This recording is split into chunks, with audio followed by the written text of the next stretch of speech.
बात 440 वोल्ट के झटके की, जो नेटो को बहुत जोर से लगा। दरअसल पुतिन ने नेटो के बहुत ही खतरनाक टैंक को मारकर लटका दिया। ये टैंक ज़ेलेंस्की को बहुत उम्मीदों के साथ दिया गया था, लेकिन अब बाइडेन के कैंप में मातम छा गया है, जबकि पुतिन ने उस टैंक का वीडियो वायरल करके पूरी दुनिया को बता दिया कि जो रूस से टकराएगा वो चूर चूर हो जाएगा। अब ज़ेलेंस्की को लग रहा है कि अगली बारी उनकी है और उन्हें बचाने अब कोई नहीं आएगा।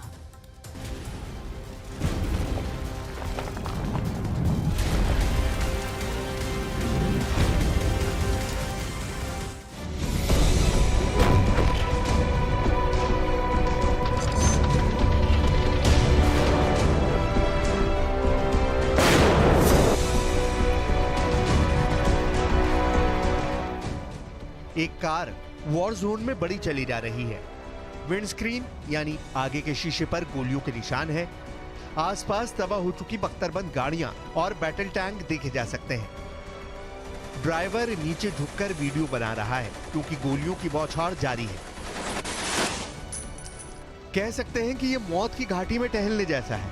अचानक एक ऐसा टैंक नजर आता है जिसे देखकर इस कार का ड्राइवर चौंक जाता है। सवाल है कि यह वीडियो कहां का है?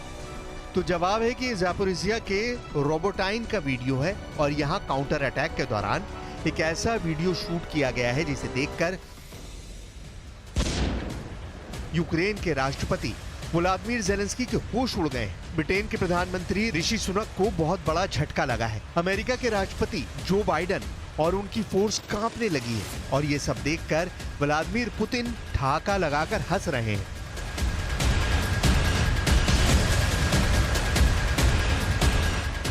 इस वीडियो को बहुत गौर से देखिए। ये कार के अंदर से बनाया गया वीडियो है।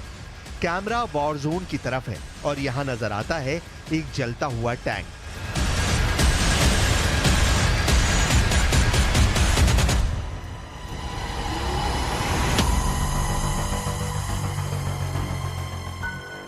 ये टैंक कौन सा है, इसे पहचानने की कोशिश कीजिए। ये कौन सा टैंक है जिसे लेकर पूरा नेटो कैंप सन्नाटे में चला गया है? तो जवाब है चैलेंजर टैंक यूक्रेन में मारा जा चुका है। ये चैलेंजर टैंक की जलती हुई लाश है। ये चकनाचूर हो चुका ब्रिटेन का गुरूर है, जो यूक्रेन के युद्ध में फंसकर जान गंवा बैठा। रूस ने पहली बार वो फुटेज जारी की है जिसमें ब्रिटेन का चैलेंजर टैंक जल रहा है। ये चैलेंजर 2 टैंक है जो यूक्रेन को बहुत अरमान के साथ दिया गया था। सोचा था रूस की फौज को रौंद डालेगा टैंक, लेकिन अब इसकी लाश ने बहुत सी गलतफहमियों से पर्दा हटा दिया है। अब तक ज़ेलेंस्की कहते आए हैं कि एक भी चैलेंजर टैंक नहीं मारा गया, लेकिन वीडियो वायरल करके पुतिन ने बता दिया है कि चैलेंजर का चैलेंज खत्म कर दिया गया है। ब्रिटेन का टैंक मारा जा चुका है।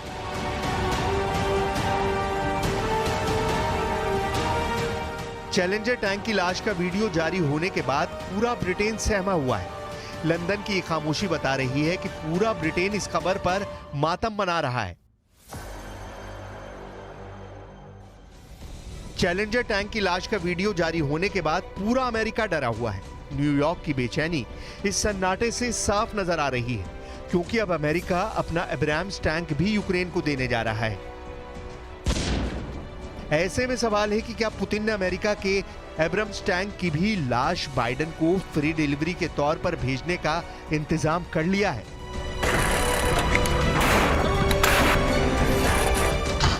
रूस ने एक तरह से ज़ेलेंस्की के काउंटर अटैक को पूरी तरह फेल कर दिया है। नेटो के टैंक फोड़े जा रहे हैं। पुतिन ने इन पश्चिमी हथियारों के साथ बहुत बेरहमी दिखाई है।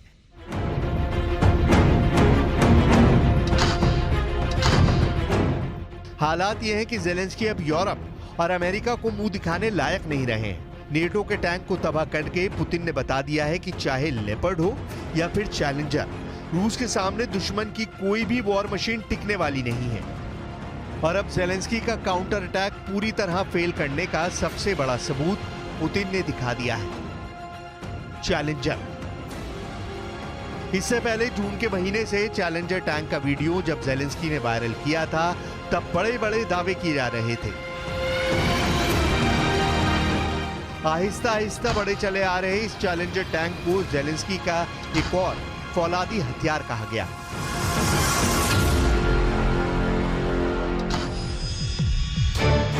ये यूक्रेन के युद्ध में शामिल हुए चैलेंजर टैंक की पहली तस्वीरें हैं। जून के महीने में पहली बार ब्रिटेन से मिले चैलेंजर टैंक को यूक्रेन के युद्ध में दिखाया गया और अब 4 सितंबर को इसकी लाश पूरी दुनिया में वायरल हो रही है। यानी पुतिन ने नेटो के टैंक का काम खल्लास कर दिया है। जब चैलेंजर टैंक को युद्ध में भेजा गया तब ये वीडियो देखकर ज़ेलेंस्की बहुत ज्यादा खुश थे।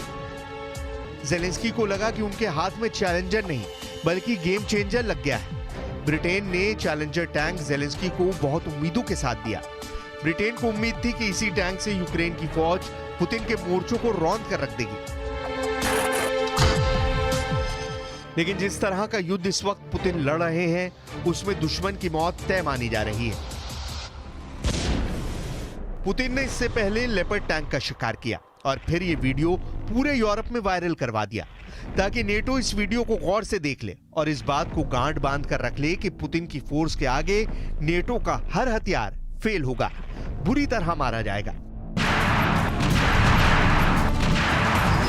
पुतिन ने इसका ऐलान एक बड़े मंच पर किया जहां से पूरी दुनिया ने समझा कि पुतिन कैसे यूक्रेन में नेटो के हथियारों को एक के बाद एक खत्म करते जा रहे हैं।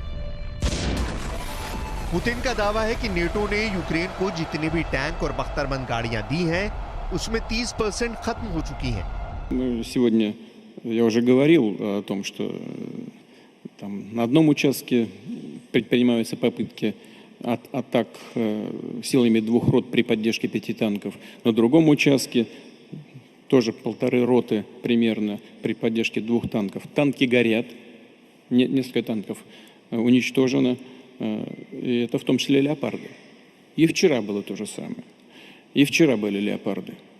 Они горят. Также будут гореть и F-16.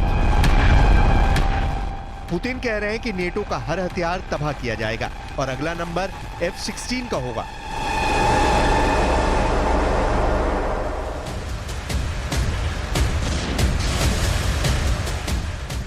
फिलहाल यूक्रेन का रोबोटाइन इलाका बहुत बड़ा मोर्चा बना हुआ है। ज़ापोरिज़िया के पास इस जगह पर यूक्रेन फिर से कब्जा करने का दावा कर रहा है, लेकिन दूसरा सच ये है कि यहाँ पर उस टैंक की लाश बरामद हुई है जिसे पुतिन ने चुन चुनकर मारने का ऐलान किया है। अब हालात ये हैं कि ज़ेलेंस्की से चैलेंजर और बाकी बचे लेपर्ड टैंक को छुपाने का फैसला किया गया है। रोबोटाइन के पास इस चैलेंजर टैंक को यूक्रेन की फोर्स ने छुपा कर रखा हुआ है ताकि रूस की एंटी टैंक गाइडेड मिसाइल वाली फोर्स इसे ढूंढ भी नहीं पाए। दूर से देखकर लगेगा नहीं कि यहाँ टैंक छुपा हुआ है, और अगर है भी तो ये ब्रिटेन से मिला चैलेंजर 2 टैंक है। ये ज़ेलेंस्की की होशियारी से ज्यादा पुतिन को लेकर खौफ है, क्योंकि अगर पुतिन को ये टैंक दिख गया तो उसका ये हाल होगा। जब एंटी टैंक मिसाइल टैंक से टकराती है तो उसकी ये हालत होती है। अच्छे टैंक ऐसी मिसाइलों से नहीं बच पाते और पुतिन ने तो ठान लिया है कि चाहे लेपर्ड हो या चैलेंजर टैंक, उनको जलाकर पिघला देना है। ऐसी ही तस्वीरों को देखने के बाद ज़ेलेंस्की का जोश चैलेंजर टैंक को लेकर पूरी तरह ढह चुका है। देखा जाए तो पिछले 24 घंटे में यूक्रेन युद्ध को लेकर बहुत सी बातें सामने आई हैं। बेचैनी ज़ेलेंस्की और पुतिन दोनों कैंप में हैं, क्योंकि दावे बहुत बड़े बड़े किए गए हैं। इन सब के बीच में चैलेंजर टैंक और लेपर्ड के शिकार की तस्वीरों ने बड़े सवाल पैदा कर दिए हैं कि पैनिक कहां ज्यादा है, सबसे ज्यादा नुकसान किसे हुआ है, और सबसे बड़ा सवाल ये कि युद्ध कौन जीत रहा है। चैलेंजर टैंक जब यूक्रेन आया तो मार्च 2023 में यूक्रेन के डिफेंस मिनिस्टर ने यह वीडियो बनवाया था। यूक्रेन के तत्कालीन रक्षा मंत्री ओलेक्सी रेस्किनॉफ ने खुद ब्रिटेन से मिला चैलेंजर टैंक चलाकर देखा। ये टैंक मिलने के बाद से ही यूक्रेन की फौज बहुत जोश में रही। चैलेंजर टैंक चलाने के दौरान ओलेक्सी रेस्किनॉफ ने क्या कहा था वो बहुत गौर से देखिए। Marvelous when Secretary of Defense of the United Kingdom. It's a very good stuff. Thank you very much from Ukraine to the United Kingdom. अब सच ये है कि ना तो बेन वॉलिस ब्रिटेन के रक्षा मंत्री रहे ओलेस्की रेजनिकोव को भी ज़ेलेंस्की ने बर्खास्त कर दिया है और ज़ेलेंस्की के सामने ये जलता हुआ चैलेंजर टैंक है और सामने बुरी तरह शर्मिंदा ऋषि सुनक और जो बाइडेन है। हालांकि इसमें कोई शक नहीं है कि चैलेंजर 2 बहुत ही शानदार टैंक है।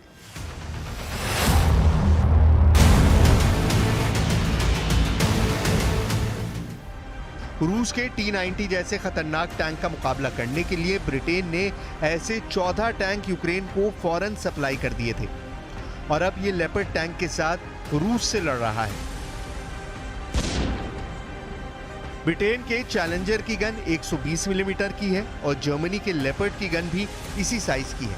ब्रिटेन का चैलेंजर का वजन 65 टन, वहीं लेपर्ड का वजन 70 टन है। चैलेंजर 60 किलोमीटर प्रति घंटे की रफ्तार से दौड़ता है, जबकि लेपर्ड की रफ्तार 70 किलोमीटर प्रति घंटा है। इसमें कोई शक नहीं है कि ये दोनों टैंक ही नेटो के बहुत खतरनाक हथियार माने जाते हैं, लेकिन इसके खिलाफ पुतिन की तैयारी तो और ज्यादा जालिम निकली है। अब चाहे इंसान हो या मशीन, पुतिन अपने दुश्मन को सिर्फ एक नजर से देख रहे हैं। उनका पूरा फोकस ज़ापोरिज्जिया पर है। Колоссальные потери, уже третий месяц пытается вести так называемое контрнаступление. Ни на одном из направлений вооруженные силы Украины своих целей не достигли. Украинское руководство отчаянно старается продемонстрировать западным кураторам хоть какой-то успех наступательных действий с целью дальнейшего получения военно-экономической помощи, что только затягивает. पुतिन अपने रक्षा मंत्री सरगई शोइगु को टैंक बनाने वाली एक फैक्ट्री भी भेज चुके हैं ताकि उत्पादन का जायजा लिया जाए और पता चल जाए कि रूस के कितने नए टैंक जल्दी ही फ्रंट पर भेजे जा सकते हैं। ये फैक्ट्री रूस के ओम्स इलाके में है। यहाँ T-90 टैंक भी बनता है और बख्तरबंद गाड़ियां भी बनती हैं। सरगई शोइगु ने यहाँ एक प्रोडक्शन लाइन का हाल जाना ताकि पता चल जाए कि युद्ध वाली डिमांड कब तक और कैसे पूरी हो रही है। शोइगु लगातार रूस की हथियार फैक्ट्रियों का दौरा कर रहे हैं। वो इससे पहले उस कारखाने में भी जा चुके हैं जहां रूस की S-400 एयर डिफेंस मिसाइल का उत्पादन होना है। पुतिन अपनी तैयारी पुख्ता रखना चाहते हैं और यूक्रेन से युद्ध में वो कोई ढिलाई बर्दाश्त नहीं करेंगे। ऐसा रूस ने दिन दहाड़े चैलेंजर की हत्या करके साबित कर दिया है। कोई शक नहीं कि चैलेंजर टैंक बहुत बुरी मौत मारा गया है और अब यही हाल पुतिन यूक्रेन की उस स्पेशल फोर्स का भी करना चाहते हैं जिसने ज़ापोरिज्जिया पर फिर से पूरा कंट्रोल करने की ठान ली है। America, France, Britain, Poland, Estonia, इसके अलावा स्वीडन, लातविया और पूरा नेटो, ये सारे देश चाहे रूस को कितनी ही धमकियां दें, लेकिन सच ये है कि इन सभी देशों को युद्ध से खौफ लग रहा है। आज दुनिया में युद्ध कोई नहीं करना चाहता, लेकिन व्लादिमीर पुतिन एकदम बेखौफ हैं। दावा यह किया जा रहा है कि रूस के ड्रोन ने नेटो के एक प्रमुख देश में धमाके किए हैं, लेकिन नेटो के 30 देश खामोश हैं, कोई भी कुछ नहीं बोल रहा। और चौंकाने वाली बात यह है कि जिस देश पर हमला हुआ उसने रूस के हमले से इनकार कर दिया।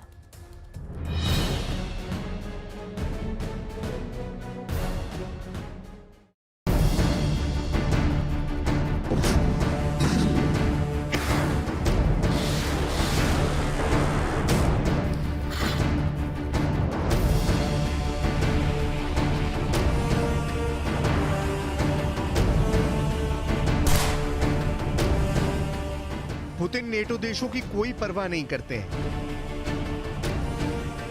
पुतिन कह चुके हैं कि रूस नेटो के हर देश से एक युद्ध करने की योग्यता रखता है, यानी नेटो के 30 देशों से पुतिन अकेले लड़ सकते हैं। पुतिन जो कह रहे हैं उसे कोई और नहीं बल्कि नेटो देश ही सही साबित करने में लगे हुए हैं। पहले जरा यूक्रेन का दावा सुनिए। इन दावों ने दुनिया के कई बड़े बड़े एक्सपर्ट्स को चौंका दिया है। यूक्रेन दावा ये कर रहा है कि नेटो के एक देश पर रूस ने ईरानी ड्रोन से हमला किया, लेकिन इसके बाद भी नेटो का वो देश ये स्वीकार करने को तैयार नहीं कि रूस के ड्रोन ने उसके देश पर हमला किया।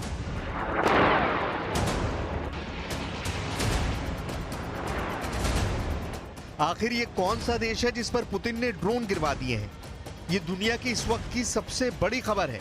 इस पर तो हम विस्तार से जानकारी देंगे ही, लेकिन इसके अलावा यूक्रेन के अंदर भी मारकाट मची हुई है।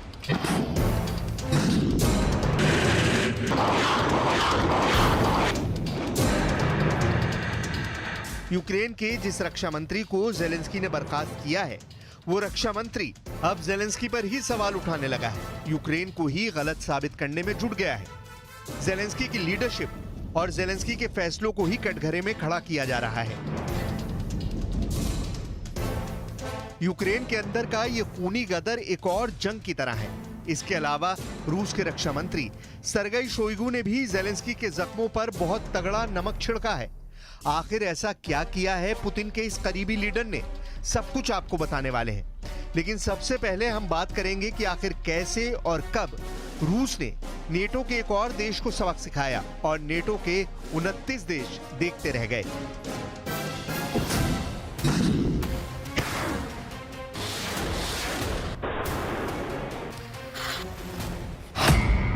सबसे पहले आप ये मैप देखिए, ये है यूक्रेन और यूक्रेन के बॉर्डर पर मौजूद ये है यूक्रेन का पड़ोसी देश रोमानिया।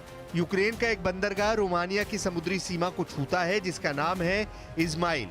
इसी बंदरगाह पर रूस ने हमला किया था। यूक्रेन ने बयान दिया है कि यूक्रेन के इस्माइल बंदरगाह पर रूस ने रात भर हमले किए हैं। ये हमले ईरान के शाहिद ड्रोन से किए गए हैं। इस हमले के दौरान ईरान निर्मित रूस का ड्रोन शाहिद रोमानिया के इलाके में गिरा और उसमें विस्फोट भी हो गया।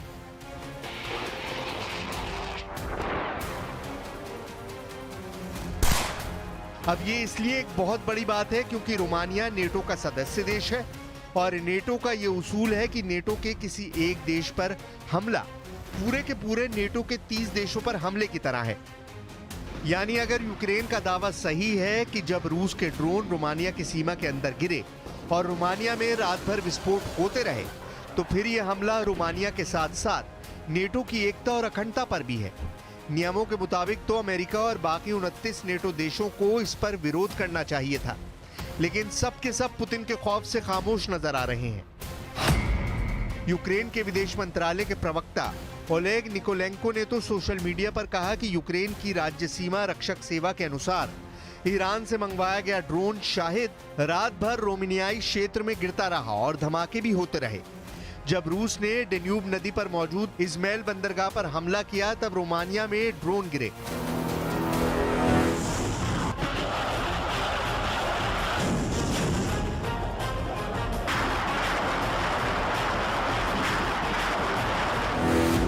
लेकिन रोमानिया ने साफ कर दिया कि रूस ने उस पर कोई हमला नहीं किया, ना ही उसका कोई ड्रोन ही रोमानिया की सीमा में गिरा है। इसका मतलब साफ है कि रोमानिया पुतिन से पंगा नहीं लेना चाहता है और नेटो देश का सदस्य होने के बाद भी वो पुतिन के सामने खड़े होकर सच बोलने की भी हिम्मत नहीं जुटा पा रहा है। दरअसल यूक्रेन के इस्माइल बंदरगाह पर रूस का ये हमला इसलिए भी बहुत अहम है क्योंकि इस्माइल बंदरगाह से अनाज की आपूर्ति पूरी दुनिया को होती है।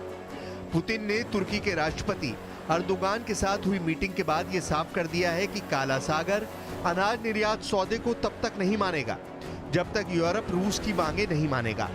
दरअसल यूक्रेन एक अनाज पैदा करने वाला बड़ा देश है, लेकिन उसे अपना अनाज भेजने के लिए काला सागर से अपना जहाज भेजने होंगे।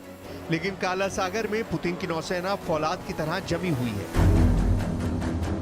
अमेरिका और तुर्की समेत नेटो ये चाहता है कि पुतिन अनाज के जहाजों को गुजरने के लिए काला सागर की घेराबंदी ढीली करें, लेकिन पुतिन इसके लिए तैयार नहीं है। पूरी दुनिया में खाद्यान्न संकट पैदा हो रहा है और रूस काला सागर में अपनी लोकेशन की वजह से अमेरिका, यूरोप और नेटो को ब्लैकमेल कर रहा है।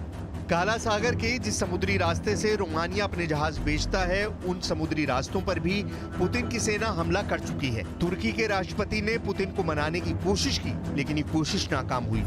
На глобальных продовольственных рынках, это я хотел бы подчеркнуть особо, чтобы на этот счет не говорили. Цены на зерновые продолжают снижаться. Физического недостатка в продовольствии нет. Есть проблемы с его справедливым распределением. Это да, но никак это не связано с так называемой... एक तरफ रूस की सेना अजगर की तरह यूक्रेन को अपने फंदे में कस रही है, तो दूसरी तरफ यूक्रेन के अंदर जेलेंस्की की कोर टीम में ही कोहराम मचा हुआ है। यूक्रेन के बर्खास्त रक्षा मंत्री अलेक्सी रेजिनिकोव ने कहा है कि यूक्रेन हर दिन युद्ध पर $100 मिलियन खर्च कर रहा है। $100 मिलियन यानी करीब 800 करोड़ रुपए खर्च कर रहा है। यूक्रेन अब तक दुनिया से 8 लाख करोड़ के हथियार ले चुका है और इसमें भी 4 लाख करोड़ के हथियार अकेले अमेरिका ने दिए हैं। करप्शन के आरोपों से घिरे यूक्रेन के पूर्व रक्षा मंत्री यही बताने की कोशिश कर रहे हैं कि दरअसल यूक्रेन का ये युद्ध बहुत महंगा पड़ रहा है। ज़ेलेंस्की पर सीधे सीधे सवाल खड़े किए जा रहे हैं, लेकिन सवाल सिर्फ यही नहीं है। सवाल उन आंकड़ों पर भी है जो अक्सर यूक्रेन की तरफ से जारी किए जाते हैं। यूक्रेन ये दावा कर रहा है कि युद्ध में अब तक रूस के 2,65,000 सैनिक मारे गए हैं। यूक्रेन के इन आंकड़ों पर कोई भरोसा नहीं करता है, लेकिन अब रूस के रक्षा मंत्री ने भी एक आंकड़ा पेश किया है। सरगई शोइगु के मुताबिक युद्ध में यूक्रेन के 66,000 सैनिक मरे हैं और यूक्रेन को 7,600 भारी हथियारों का नुकसान उठाना पड़ा है। रूस के इस आंकड़े को दुनिया में ज्यादा प्रामाणिक माना जा रहा है, यानी यूक्रेन लाखों रूसियों को मारने का दावा बढ़ चढ़कर करता रहा है और रूस ने प्रामाणिक आंकड़ा देकर यूक्रेन के जख्मों पर और नमक छिड़क दिया है। कुल मिलाकर ताजा हालात ये हैं कि एक तरफ रूस यूक्रेन पर हमला करते वक्त रोमानिया को भी निशाने पर ले रहा है और दूसरी तरफ बेलारूस के अंदर रूस की सेना के नेतृत्व में एक युद्ध अभ्यास भी चल रहा है। यानी हर तरफ से नेटो देशों पर दबाव डाला जा रहा है और पूरी तरह से पुतिन का संदेश साफ है कि वो नेटो को एशिया से भगाकर ही दम लेंगे, चाहे इसके लिए किसी भी हद को पार करना पड़े।